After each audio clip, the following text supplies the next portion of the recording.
Brandon Smitley from BrandonSmitley.com. Today we're going to talk about the seated overhead press. Most gyms are probably going to have some kind of contraption to where you can actually have a pad where you're seated straight up. Here in my garage I don't have access to that. And we're just talking about the barbell variation today. With the barbell variation, the primary muscles we're attacking with this specific movement is our shoulders, our triceps, and a little bit of lat involvement as well to help stabilize the shoulder. You might get some very upper chest depending upon how you have the angles set up and what your gym has to offer. For the most part, this is a shoulder and tricep exercise. I'm here in a standard power rack with a standard utility bench to be able to do this. Like I said, you might have a back support option at your gym. Even in college I had one to where you could unrack it and it would sling back, you could do it, and then you could just throw it back into the rack and it would come back to the starting point.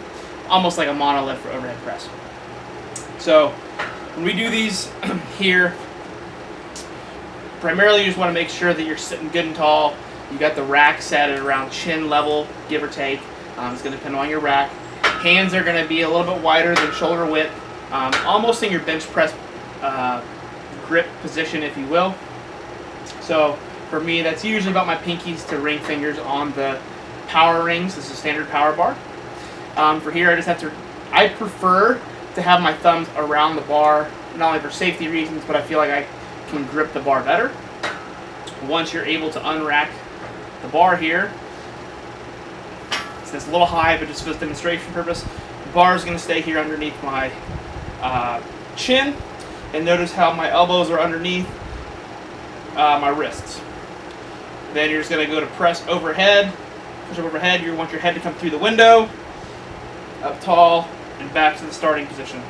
So here, and down. As you see, I have a little bit of stability issues because, again, I don't have a back. But if you have a back option, you're probably going to be able to stay a little more upright. The mistakes that I commonly see with this, once people unrack from like a higher position, they'll only come down to here and back up. Now, if you have some shoulder limitations, then that might be the case. But if you don't have any shoulder limitations, you need to be able to rest this bar on your shoulders and press overhead. Pretty much between each rep would be ideal. Again, if you have shoulder issues, there's probably going to be a movement for you to begin with anyways. And then turn it back to the starting position. Most people will be able to do more seated than standing. I think that's why a lot of people like the seated option. Theoretically, you're getting a little bit more overload onto your shoulders and triceps versus the standing option, which is going to tax your trunk, your glutes, etc. a little bit more. Both are very good movements, both are very valid, but for just this discussion, we're just talking about the seated overhead press. So quick review, basically used for your shoulders and your triceps. This is a movement that's designed anywhere from a rep range of probably 5 to 12. I wouldn't go any heavier to where your reps are going to drop below 5, and really I wouldn't do anything more than your reps being at over 12. You're just probably not going to see a huge benefit at that point. You might as well do some isolation work, some front raises for the higher rep ranges.